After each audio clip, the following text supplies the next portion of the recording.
तर मंडळी काल मला एक स्वप्न पडलं, एकदम आगळं वेगळं विचित्र स्वप्न होतं.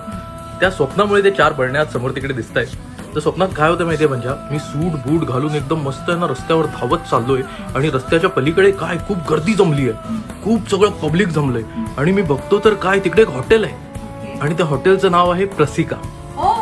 हा, तर गर्दीतून मी जागा काढतो, आतमध्ये जातो आणि तिकडे मेन काउंटरच्या इकडे बघतो तर काय 4 बरण्या आणि त्या बरण्यांमध्ये सगळ्यात पहिल्या बरणीमध्ये तेल, कोल्ड प्रेस करडईचं तेल जे आपण घरात वापरतो, त्याच्यानंतर नमक सॉल्ट, ती पण कोणती हिमालयन पिंक सॉल्ट, त्यानंतर जॅगरी म्हणजे गुळ, कारण की आपण साखर वापरत नाही, आपण जॅगरी वापरतो, गुळ वापरतो, आणि नंतर गाईचं येल्लोवालं तूप.